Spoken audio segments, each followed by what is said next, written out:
एक कहानी से इस वीडियो की शुरुआत करते हैं। एक बार एक नगर में एक जादूगर आया। उसने नगर के कुएं में कोई जादू टोना कर दिया और उसने बोला कि जो लोग इस कुएं का पानी पिएंगे वे लोग पागल हो जाएंगे। उस कुएं से जो भी इंसान पानी पीता वो पागल हो जाता, अजीब अजीब बातें करता, अजीब अजीब हरकतें करता। धीरे धीरे शहर के लोग उस कुएं का पानी पी के पागल हो गए। शहर में वही एक अकेला कुआं था और उस कुएं का पानी पीना उन लोगों की मजबूरी थी। जब उस शहर के राजा तक ये बात पहुंची तो राजा खुश हुआ कि वो बच गया, वो पागल नहीं हुआ, क्योंकि राजघराने का अपना अलग कुआं था और राजा को वह जादू टोने वाला पानी नहीं पीना पड़ा। लेकिन तभी कुछ देर बाद राजा को जोर जोर से लोगों की आवाज़ सुनाई देने लगी। उसने देखा कि लोगों ने उसके महल को चारों ओर से घेर लिया है। उसके सिपाही, उसके कर्मचारी उन पागलों की भीड़ में शामिल हो चुके हैं। लोग जोर जोर से गालियां दे रहे थे और बोल रहे थे कि ये राजा पागल हो गया है और ऐसे राजा को हम झेल नहीं सकते, या तो हम इसे राज्य से दूर भगा देते हैं या इसको मार देते हैं। राजा चारों ओर से शहर की पागल जनता से घिरा था। उसको समझ नहीं आ रहा था कि वो अपनी जान उन पागलों से कैसे बचाए। तभी राजा के मंत्री ने राजा को सलाह दी कि अगर जान बचानी है, अगर अपना सिंहासन, अपनी कुर्सी बचानी है, तो आपको भी उस कुएं का पानी पीना पड़ेगा और आपको भी पागल बनना पड़ेगा। राजा अपने महल के पीछे के दरवाजे से उस कुएं की ओर भागा और उसने भी जाके वो पानी पी लिया। फिर क्या था, राजा भी पागल हो गया और वो भी उस पागल भीड़ की तरह हरकतें करने लगा, नाचने लगा, चिल्लाने लगा। देखते ही देखते लोग शांत हो गए। लोगों को लगा कि राजा का दिमाग अब ठीक हो गया है। लोग खुश हो गए और जश्न मनाने लगे। राजा को अपनी जान बचाने के लिए उन्हीं लोगों की तरह पागल बनना पड़ा। वैसे तो ये कहानी काल्पनिक है, लेकिन यह हमें बहुत कुछ सिखाती है। यह सिखाती है कि एक आत्मज्ञानी को, एक बुद्धिमान इंसान को लोगों के बीच लोगों के जैसा बनकर ही रहना चाहिए। जैसा देश वैसा भेष। अगर आप ऐसा नहीं करते तो आपको लोगों की खिलाफत का सामना करना ही पड़ेगा और आपकी ज़िंदगी नर्क बन जाएगी। इसका मतलब यह नहीं कि आप सच में उन लोगों की तरह बन जाएं, संसारी या भोगी बन जाएं। आप अपनी समझ को छोड़ के उनकी समझ को स्वीकार कर लें, बिल्कुल भी नहीं। आपको सिर्फ लोगों के बीच एक्टिंग करनी है जिससे आपके करीबी लोग, जिनके बीच आप रहते हैं, वह आपसे खुश रहें। आपको चलना सत्य पर ही है, कॉन्शियसली ही जीना है, अपने रास्ते पर ही चलना है। आत्मज्ञान होने के बाद, एनलाइटनमेंट के बाद, हम अपने करीबियों को ज्ञान देने लग जाते हैं, उनके झूठे विश्वासों को गलत साबित करने में जुट जाते हैं और ऐसा करके हम उनकी भावनाओं को चोट पहुंचाते हैं। हम ये भूल जाते हैं कि जब तक कोई खुद को बदलना ना चाहे तब तक उसको कोई और बदल नहीं सकता। सूरज कितनी भी तेज रोशनी फेंक रहा हो, लेकिन कोई अगर अपने कमरे की खिड़की खोले ही ना तो सूरज भी अपना प्रकाश कमरे में नहीं डाल सकता। हम तर्क करते हैं, बहस करते हैं, कभी भगवान के ऊपर, कभी राजनीति के ऊपर, कभी सिद्धांतों के ऊपर, जीने के तरीकों के ऊपर, और देखते ही देखते परिवार, रिश्तेदार, दोस्त, करीबी लोग जिनके बीच हम रहते हैं उन्हें अपना दुश्मन बना लेते हैं। अगर आप अपने आसपास के लोगों के साथ, परिवार, दोस्त, रिश्तेदार जैसे लोगों के साथ माहौल अच्छा रखेंगे, आप उन्हें खुश रखेंगे, उनके साथ छेड़खानी नहीं करेंगे, तभी आप अपने मार्ग में तेज़ी से आगे बढ़ पाएंगे।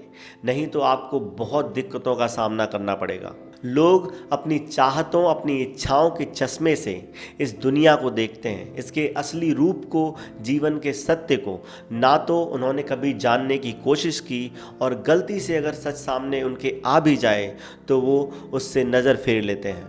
लोग डरते हैं इस बात से कि कहीं उनके सपनों का संसार जो उन्होंने अपने दिमाग में रचा है वो टूट ना जाए, इसलिए वे सच सुनने से डरते हैं। जो लोग दौलत, रिश्ते, भोग, पावर, सम्मान, फेम, इनके पीछे अंधे हों, उन्हें समझ आ ही नहीं सकता कि परमात्मा से प्रेम क्या होता है, आत्मा का सुख क्या होता है, ज्ञान योग, भक्ति योग, कर्म योग, इनका सुख क्या होता है। संसारी की नज़र में जो परमात्मा की बातें करे, इनर जॉय की बातें करे, सेटिस्फैक्शन की बातें करे, वो नासमझ और सबसे बड़ा मूर्ख होता है।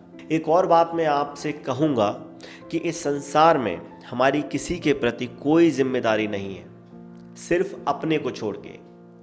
आत्मज्ञान के बाद समाज को सुधारने का कीड़ा हम में जागता है। नए आत्मज्ञानी को लगता है कि संसार को बदलने की जिम्मेदारी उसकी है। ये बहुत बड़ी अज्ञानता है। हम हैं क्या उस परमात्मा के आगे जिसने यह पूरी दुनिया रची है, जो इस संपूर्ण ब्रह्मांड का मालिक है, जिसने यह जीवन का पूरा खेल रचा है। हर इंसान के जीवन की कहानी उस परमात्मा ने खुद लिखी है।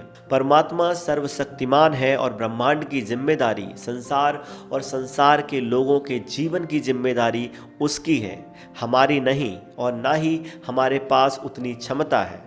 हम परमात्मा के अंश तो हैं, पर परमात्मा नहीं। हम सबको नहीं बदल सकते, ये सत्य हमें स्वीकारना होगा। हमें अगर ज्ञान मिला है तो वह सिर्फ इसलिए कि हम अपना जीवन सुधारें, हम अपना जीवन बेहतर बनाएं, हम गलत मार्ग पर ना चलें। आप सोचेंगे फिर मैं क्यों ये वीडियोस बनाता हूँ, मैं क्यों लोगों को ज्ञान और प्रवचन देता फिरता हूँ, सलाह देता फिरता हूँ। इसका सीधा और सच्चा जवाब है कि मैं एक ज्ञान योगी हूँ। ज्ञान को सुनना, समझना, अपने जीवन में उतारना ये मेरा स्वभाव है। मैं खुद मन, वचन और कर्म से ज्ञान को, सत्य को जीऊँ, यही मेरा उद्देश्य है। ये वीडियोस मैं अपने लिए ही बनाता हूँ, ये ज्ञान मैं खुद को ही देता हूँ। आम का पेड़ आम का फल इसलिए नहीं देता क्योंकि लोग उस फल को पसंद करते हैं। फल देना उसका स्वभाव है। हम आम खाना बंद कर दें, बाजार में लोग आम बेचना बंद कर दें, तभी भी आम का पेड़ आम का फल देगा ही, क्योंकि यही उसका स्वभाव है। ज्ञान मेरा स्वभाव है। लोग सुने तो ठीक, ना सुने तो ठीक, ये लोगों की दिक्कत है, मेरी नहीं। ज्ञान के माध्यम से मैं परमात्मा से जुड़ा रहूं और जागा रहूं, यही मेरा उद्देश्य है। इसलिए मैं वीडियोस बनाता हूं। मेरे और परमात्मा के अलावा तीसरा यहाँ कोई नहीं है। मैं कोई समाज सेवा के भाव से ये वीडियोस नहीं बनाता हूँ। समाज को बदलने का और उन्हें ज्ञानी बनाने का मेरा कोई इरादा नहीं है।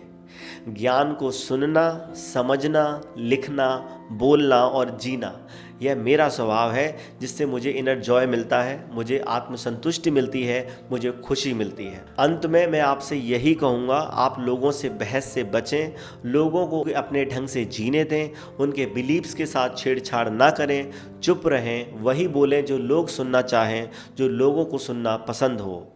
और जो भी ज्ञान हमें मिला है उसको अपने जीवन में अप्लाई करें और जीवन को बेहतर बनाएं। ज्ञान देना बुरी बात नहीं है, लेकिन किसे देना है, कहाँ देना है और किसे नहीं देना है, ये समझ होना बहुत ज़रूरी है।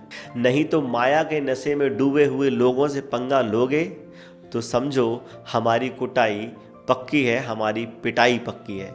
मुझे सुनने के लिए आपका धन्यवाद। मैं हूं गौरव दुबे। मिलेंगे अगले वीडियो में। नमस्कार।